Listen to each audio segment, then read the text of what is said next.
มอสอเลอร์นี่มอสอผู้ค้มอสอผู้ค้ำปลามาไก่เนาะสาวผู้ได้นองกระเด้งพี่น้องเลย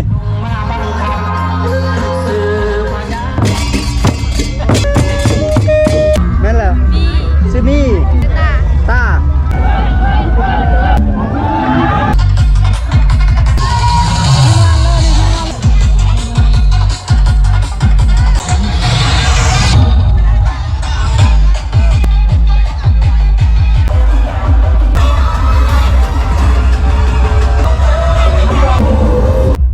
ยืนท่าเพื่อนี่มาดิวิล่าพุ่นมาจากเทื่อแล้วนี่ครั้งแรกเลยโอ้เป็นบุญแล้วชื่อนุ้นโอ้คนนี้ได้ชื่อนั่นแหละโซเทวะเนาะสาวไปนี่จักรลักแกงเด็กนี่ประมาณชั่วโมงนึงเนาะประมาณ40ลักไปเนี่ยเนาะไปทางเล็กซิปเนี่ยบ่แม่ลงทางนี้แหละ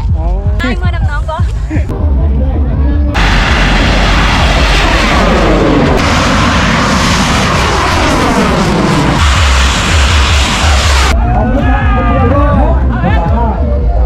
เรียบร้อย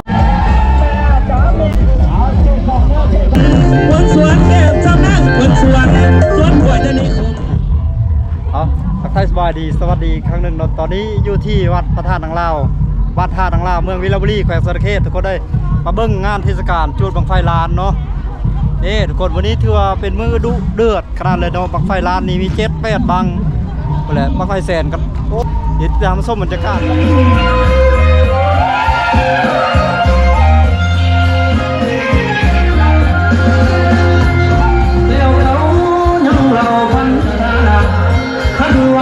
ปัญญาชน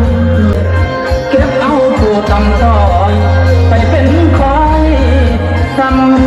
ผัสสาเลย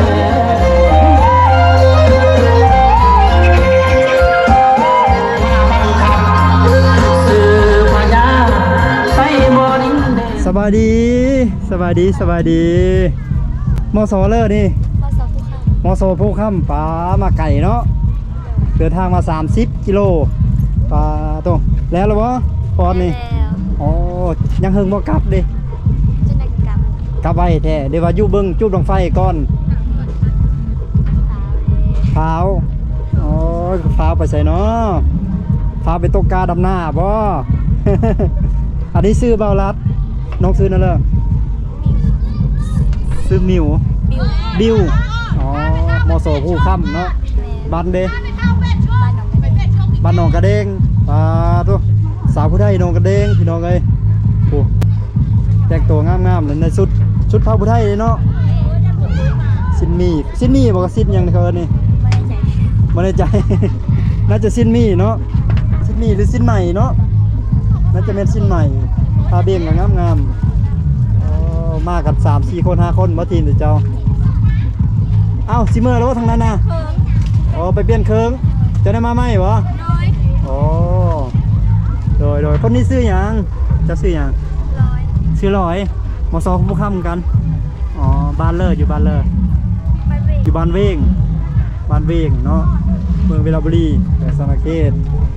โดยขอบใจได้มาถามน้องนี่สวัสดีน้องสวัสดีน้องซื้อนั่นเลยซื้อนัดซื้อน้องนัดโดยมอสอผู้ค้ำคือเดียวโดยอ๋ออยู่บ้านเลอร์บ้านเวงอยู่บ้านเวงวันนี้มาในสุดผ้าบุไทยเนาะ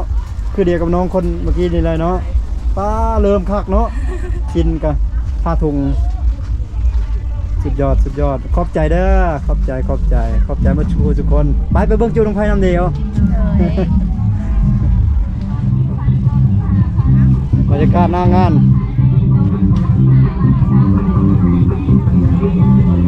คนก็ชิเริ่มลายเป็นพิษปกติน้ำมือนี้นะสุดยอด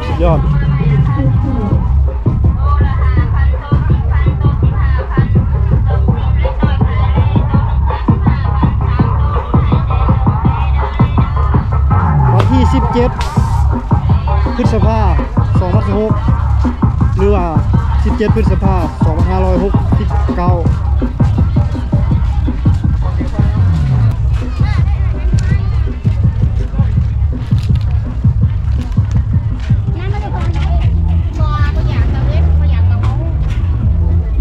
คนหลายแถวนี้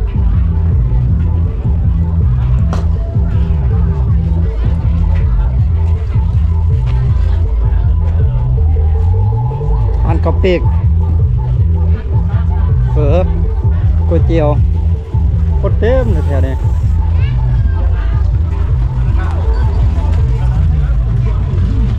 แล้วว่าสาวเนี่ยไปชิล่ะจะได้มาอีกเนาะไปรอลิ้นกันว่า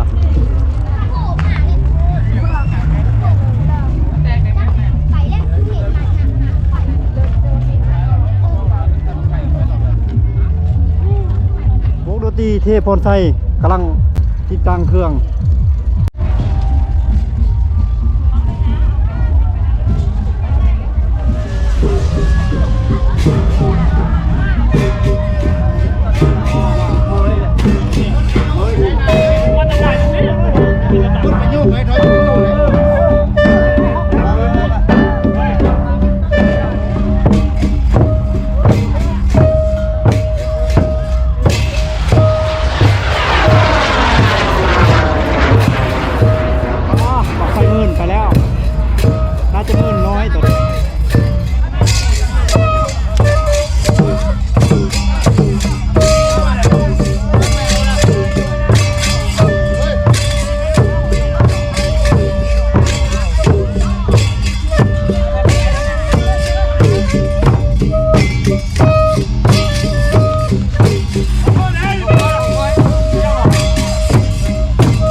เต็มท้องหน้าเลยอาจจะจุดอยู่ท้องหน้าเลย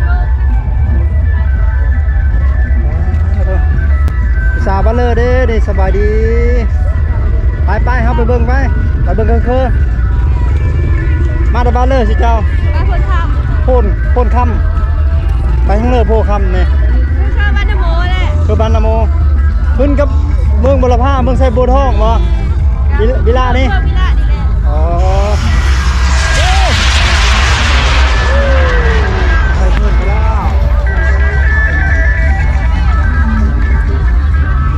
ทีมเดียวมันวันนี้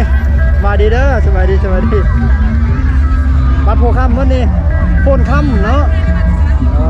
อันนี้ซื้อเบ้าร้านน้องซื้อนั่นแหละจะซื้อนั่นแหละแม่นแหละซื้อมี่อ๋อคนนี้ได้ซื้อเลยซื้อเนี่ยซื้อแก้วคนนั้นเด้ฮะ ซื้อตา อ๋อจะคนขาวๆเนาะสาวประเทศจุดสุมเมืองบังหาค่ำแน่ ดินแดนขาวๆสาวงามพระธาตุนางเล่าไปเอาไปกันเคยไป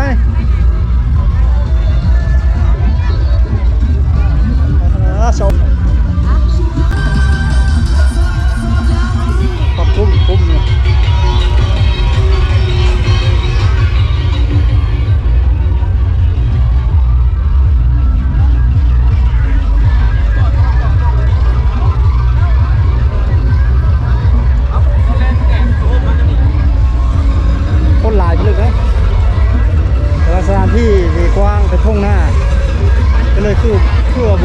เลยความจริงมีหลายได้ทุกคนเลย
ชอบบังไฟวันนี้จะมาจากของค่าย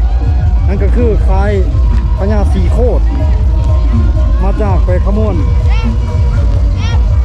บังไฟลานวันนี้บอลเราก็ได้มาโลอัปเดตแล้ววันนี้ก็มาอีกครั้งหนึ่งจะมี2ค่ายช่วงค่ายพังมันนั้นก็มาจากเมืองไส้ผู้ทองแปลงสารเขตเนาะผมจะอยู่ฝั่งนั้นเบื้องนั้นก็จะมีอยู่6บังไฟลานแต่บังไฟแสนก็จะมีหลายบังเติบได้ฝนก็พอดีตกเลยตอนนี้ทางทีมงานกำลังนำบังไฟขึ้นสู่หางเพื่อเตรียมจะจูดเนาะนี่คือบังไฟแสนบังไฟล้านบังไฟหมื่นอยู่ในงานนี้หมดทุกคนได้ร่วมกันเนาะและเป็นอีก1งานประเพณีบุญบังไฟจูดถวายพระธาตุญานางเล่าแล้วก็ถวายพญาแทนเพื่อขอฟ้าขอฝนเดือน6เตรียมเข้าสู่การผลิตเข้าหน้าปีแล้วก็เวลาพืชผักต่างๆช่วงฤดูฝนนี่แหละทุกคนโอ้ฝนตกแห้งแค่ตอนนี้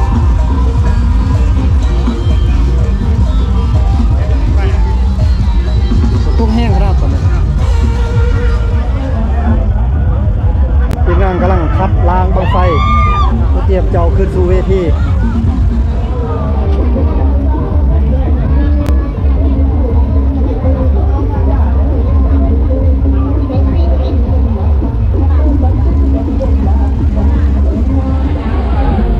กำลังเอาบังไฟแสนขึ้นห้าง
เ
ณี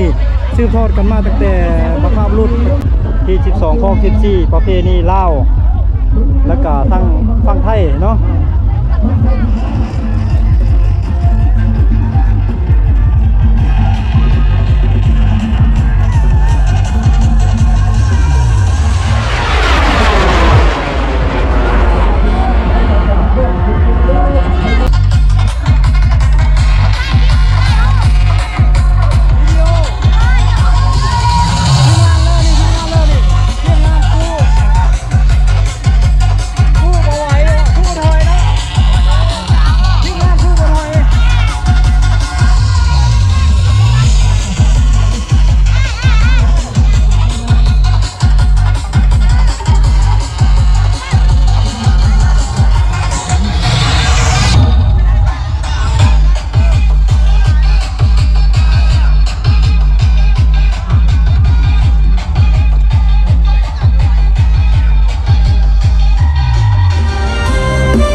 กินผลิตงานข่าวนะพี่โอ้เรียบร้อยได้อาจารย์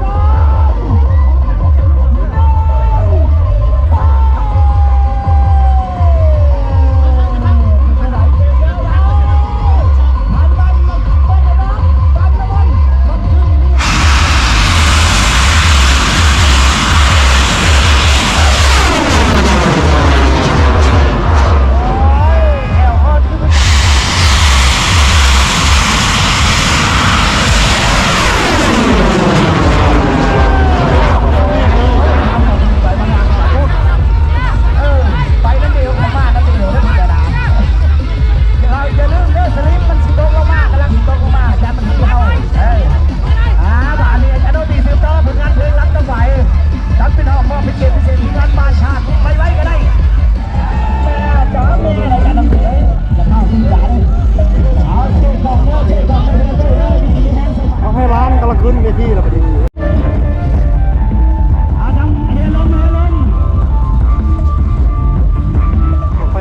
ขึ้นสู่เวทีไปหาแล้วทุกคนเลย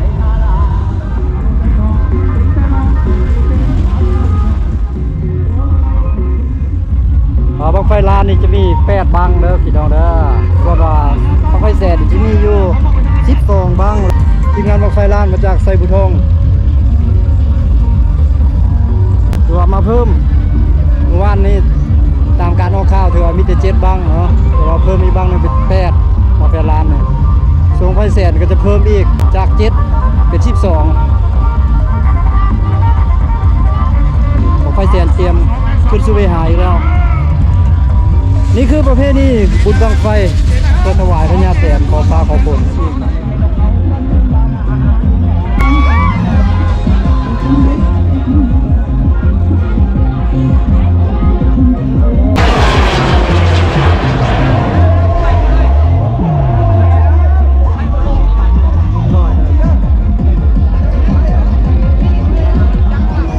ลงน้องอีกแล้ว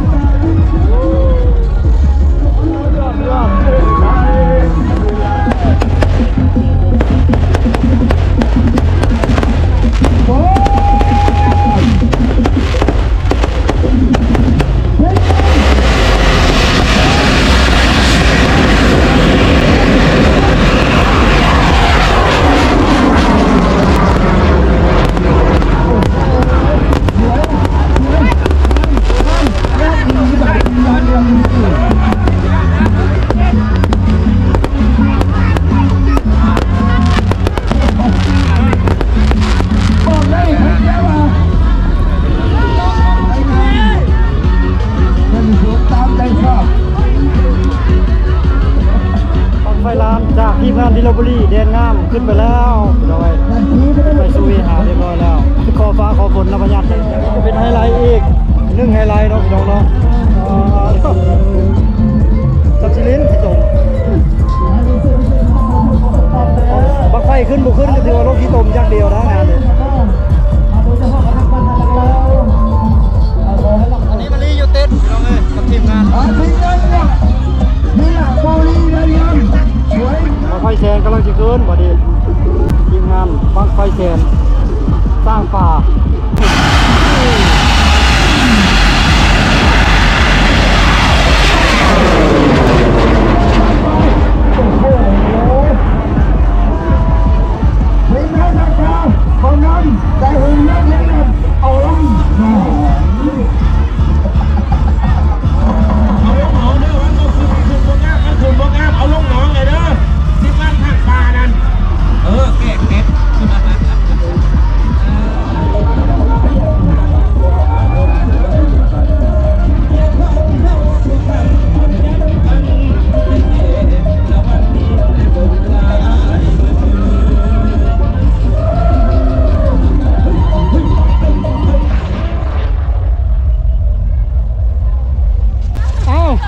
กันเนาะ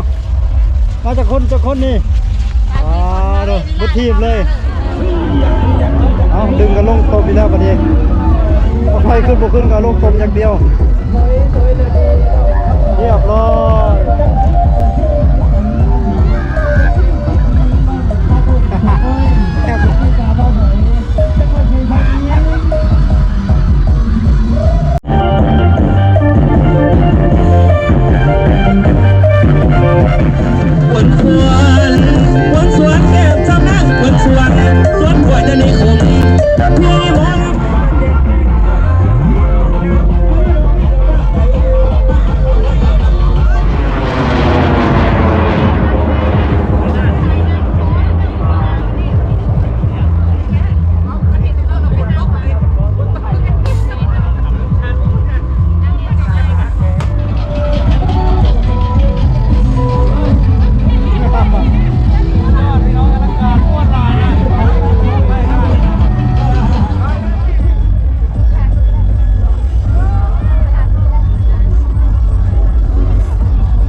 ไฟลามขึ้นแล้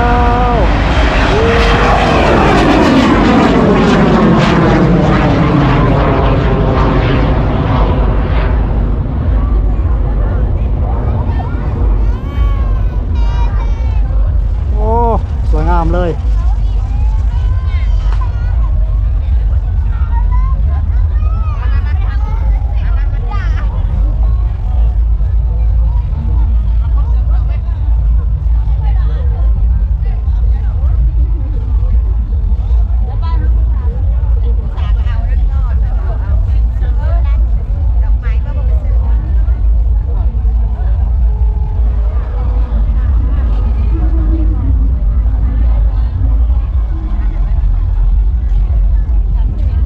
อแล้วบ่ผู้สาว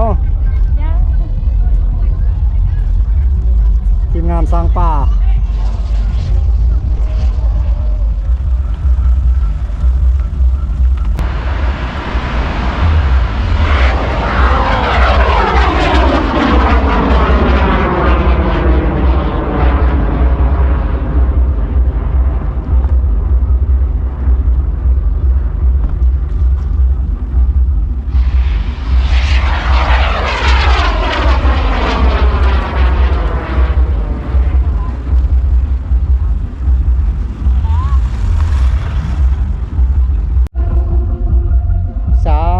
สวัสดีพี่สาวยืนท่าเพื่อนี่ยืนลิ้นโทรศัพท์ท่าโมโอ้มาดิวิลาพุ่นโอ้สาวเมืองวิลาบุรี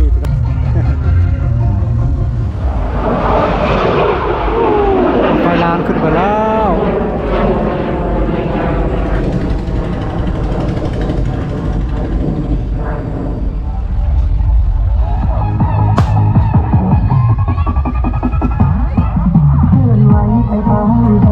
ตลาด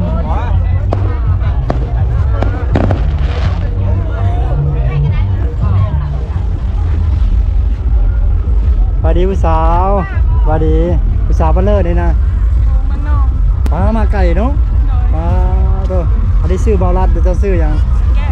แก้ม แก้มโอ้แก้มน้องแก้มมากับผู้ใดนี่ มากับมาสาว มากับน้ำสาวจากคนนี่ คน ลูกชายป่ะนี่นี่ลูกสาวอ่ะ แมน ยังไม่ลูกชายน้องโอ้มาแต่โดดโลนี่ ถ้าก็มาหอดวันกินแหละ อู้มาซาเนาะน้องแก้มสาวมังน้องยังเฮียนบ่ได้นี่ แม่ถ้าก็เห็นมาหาม ห้าโอ้ ก็เลยชี้เสียง มือใดเสียง มืออื่นนี่แหละ อู้ขอให้ได้เด้อขอให้ผ่าน ใจ ขอให้ได้เกรดเอตลอดทุกวีซ่าโอ้เสียงไว้เนาะมืดนี่มืดเป็นวันจันทร์เนาะเสียงแล้วเป็นกำลังใจให้เด้อสู้ๆ กล้าบานอนอยู่พี่เลยว่ามันนี่จังใด ก็เอามาแลกกับ อู้บ่เมื่อยบ่พอไก่แต่นี่เมืองน้องปะโทเมืองน้องแต่นี่หาเมืองน้องกับประมาณ100 ป่ายเนาะ100 ป่ายลักฝนตกอยู่ว่าตามทาง ต๊ก ฝนตกอยู่เนาะขับรถคาโทรหาบาลัดก็ได้เด้อ สิไปอยู่ซอย ก็เป็นข่าวเนาะข่าวให้สาวเซนละน้องนี่พี่น้องเอ้ยคุณนะสูงเนาะไว้170นู่นนี่ ประมาณนั้นแหละ อ๋อดอกพี่น้องเลยสูงคักสูงแน่เนาะมาจากเทื่อแล้วนี่ ถ้าก็มาเท่าแรก ครั้งแรกเลยโอ้เป็นบุญแล้วเป็นบุญเจ้าแล้วมันนี่นะ กราบขอพรเพิ่นแล้วบ่ประทานยังเลย บ่ได้ไป ยังขึ้นหาคำขอพรก่อนบ่ โอ้น้องแก้มสาวเซนละน้องเมืองน้องเพิ่นก็มาเที่ยวบุญบังไฟบุญบังไฟล้านอยู่งานพระธาตุทางลาวเมืองวิลาบุรีแขวงสารเขตผู้ขาวผู้งามเลยพี่น้องเอ้ย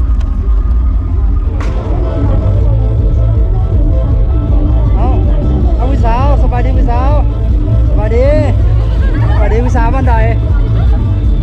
สาวบ้านใดเนาะนี่นะ มาละเตอร์ นาเตอร์โอ้อันนี้ชื่อเบาลาดเด้อจะชื่ออย่างนี่เด้อ เราตัวเพศเรามาลิ้นเรามานะ ว่าตัวแพนมาเล่น เรา วะ คนละคนเอ้ย ไม่เป็นแพนเจ้าวะไม่เป็นแพนเจ้าใช่ไหมดิ โมเมนต์ คนละคนบ่ คนละคน นางเนาะสาวบ้านนาเตอ ส ร์ วัสดีเช้า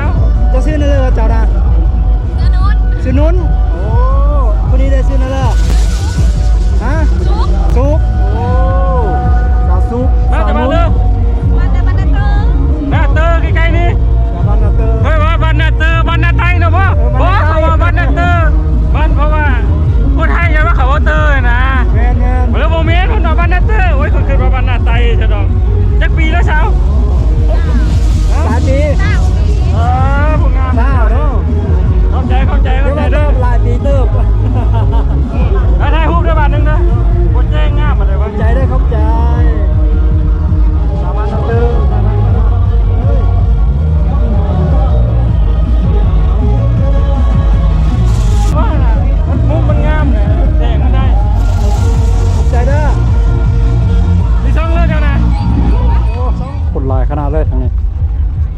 ต็มเลย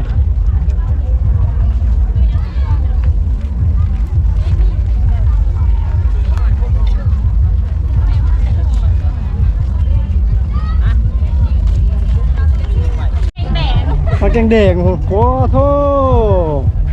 จักรักไปนี่นี่แต่ผู้งามเนาะสาวมาแกงแดงนี่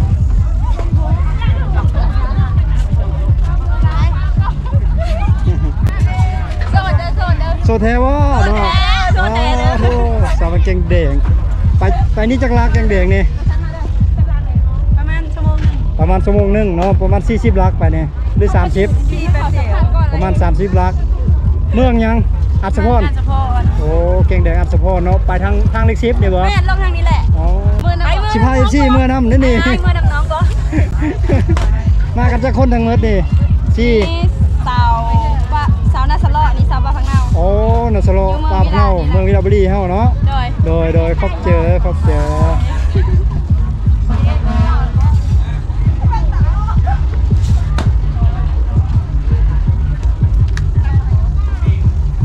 นำไปเลยได้นี่ตามไปนำ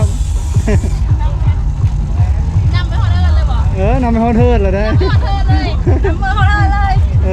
เลย